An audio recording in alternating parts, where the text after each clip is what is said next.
नमस्कार। मैं डॉक्टर राजकुमारी शर्मा आज आपके समक्ष उषा प्रियंवदा द्वारा रचित कहानी संबंध लेकर उपस्थित हुई हूँ, जिसमें लेखिका ने संबंधों के बारे में जिक्र किया है।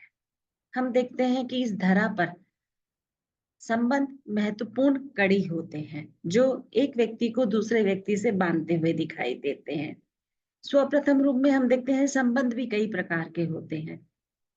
पहला संबंध जो हम अपने परिवार में यानी कि जो हमारे खून के रिश्ते होते हैं, वो संबंध कहलाते हैं। जैसे हमारे माता-पिता, बहन-भाई आदि, ये हमारे खून के रिश्ते कहलाते हैं। पर हम दूसरी ओर देखते हैं तो संबंधों का अलग अर्थ ले लिया जाता है। जैसे हम देखते हैं कि हम अपने संबंध से जीवन में अनेक प्रकार से लोगों से रिश्ते बनाते हुए दिखाई देते हैं। मित्र का, पत्नी का, सहचर्य का या अन्य रूप में।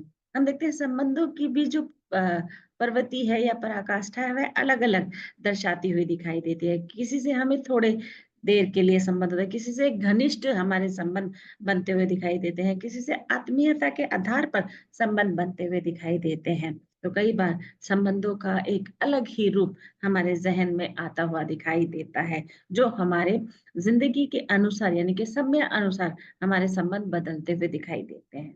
जैसे कि मैंने पहले भी कहा है कि संबंध परिवर्तनशील है, क्योंकि हमारे समाज में हम देखते हैं कि जहाँ व्यक्ति परिवर्तनशील है, समाज परिवर्तनशील है, भाषा परिवर्तनशील है और कहीं न कहीं इन बढ़ते-उतरते संबंधों की जो हम कहें कि गाँठ है, वह कई बार बढ़ती हुई दिखाई देती है, तो कई बार फीकी होती हुई दिखाई देती है।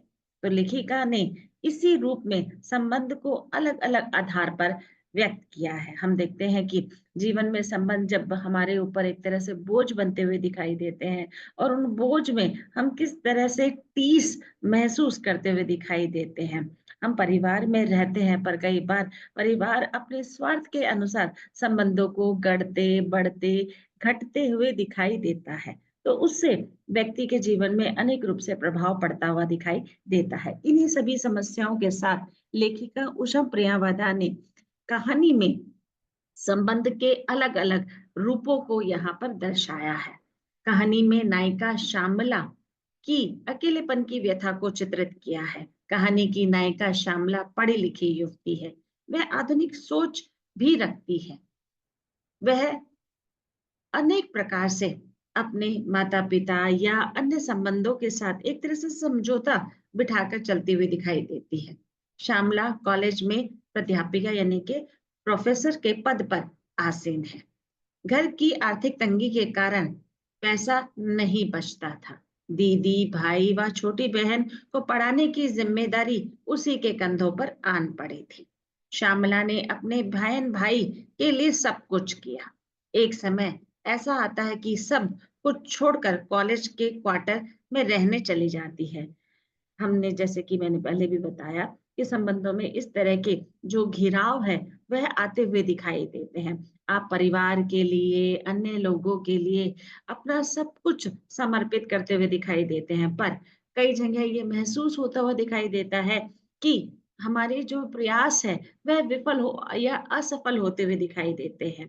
किसी को हमारी उस रूप में पड़ी नहीं होती, जबकि हम अपना तन, मन, धन से उसके प्रति कार्य करते हुए दिखाई देते हैं। ऐसा ही श्यामला ने अपने परिवार के लिए बहुत कुछ किया, पर अंत में सुनने को ये मिलता है कि किया ही क्या है, जिससे कि मन में अनेक प्रकार की शंकाएँ, बेबसी एक तरह से मन में आती हुई दिखाई देती है और वह वहाँ से मन उचाट होते हुए दिखाई देता है और उस उचाट से व्यक्ति अनेक प्रकार से अपने आधार पर जीवन यापन करते हुए दिखाई देता है। बदकिस्मती से क्वार्टर में भी ज्यादा दिन तक वह नहीं रह सकी। तब सर्जन ने उसे एक क्वार्टर दिला दिया। सर्जन श्यामला से प्रेम करता है और उसके साथ अपना जीवन व्यतीत करना चाहता है। हम देखते हैं कि व्यक्ति कई बार हम संबंधों में बनते बिछड़ते हुए दिखाई देते हैं, पर कई बार हम देखते हैं कि संबंधों में हम किसी रिश्ते को नाम ना दें तो ही अच्छा है, क्योंकि उससे संबंध हम देखते हैं सुचारू रूप से चलते हुए दिखाई देते हैं। और यही महत्वपूर्ण बात यहाँ पर दिखाई देती है नायिका के आधार पर। हम देखते हैं कि जो सर्जन है वह पेशे से एक डॉक्टर है जो हार्ट किडनी ट्रांसप्लांट करता है। श्यामला ने अपने सबसे एक तरह से परिवार से मुख मोड़ लिया है। श्यामला अपनी बेबसी का चित्रण करते हुए कहती है, बार बार मुझसे झीका ना करो जिया।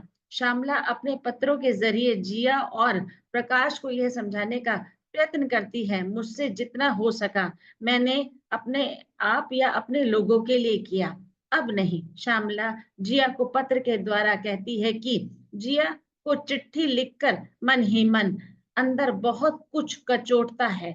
जिस जिया ने तरह तरह के दुख चेहरे पर शिकन पर लाए बिना सहन किए, उन्हीं को वह ऐसी कूट बात होकर कैसे लिख सकती है। आत्मभत्सरना की मनस्थिति जब बीत जाती है तो उसे बड़ा गुस्सा आता है।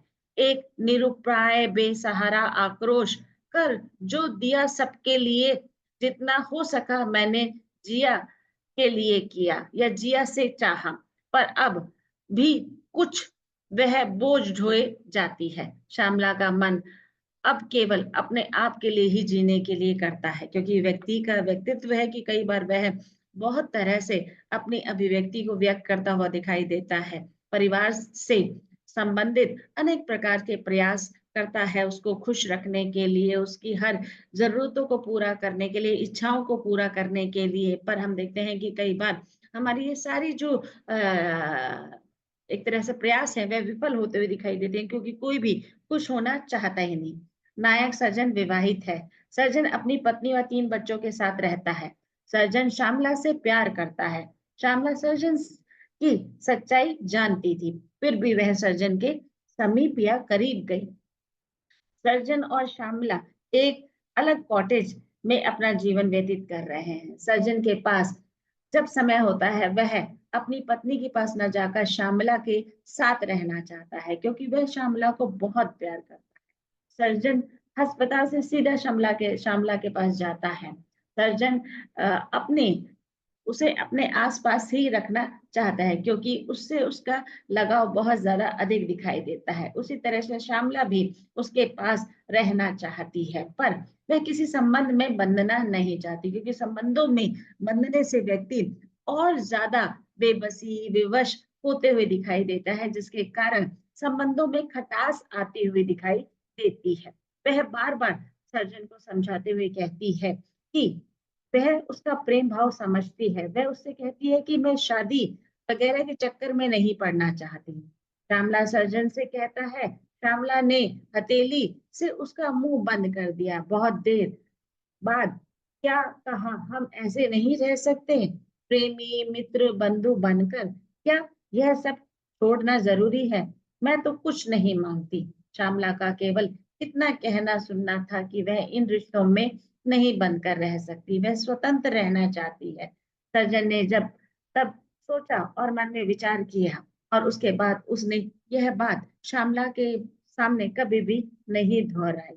वह श्यामला को किसी भी बंधन में बांधकर अब नहीं रखना चाहता, क्योंकि श्यामला स्वतंत्र रूप से अपना जीवन यापन करना चाहती है। वह सोचती थी कि जब कभी मन में भटकाव की या फिर एकाकीपन या अकेलेपन की स्थिति ज्यादा होगी तो वह सब कुछ छोड़कर चली जाएगी, क्योंकि हम देखते हैं कि अगर संबंधों में स्पष्टता का भाव पहले से ही आ जाए तो संबंध उतना परेशान करते हुए नहीं दिखाई देते। पर हम संबंधों में देखते हैं कि हेर फेर करते हुए दिखाई देते हैं, तो वो संबंध कहीं ना कहीं हमारे जीवन में अनेक प्रकार की वेदना देते हुए दिखाई देते हैं। यहाँ पर लेखिका ने अवैवाहिक या हम देखते हैं विवाह से इतर भी संबंधों को दिखाने का प्रयास किया है, जो कि हम देखते हैं कि समाज में ये बहुचर्चित वाक्यांश आज के समय में हो रहा है, दृष्टि दिखाई दे रही है, जिसका उल्लेख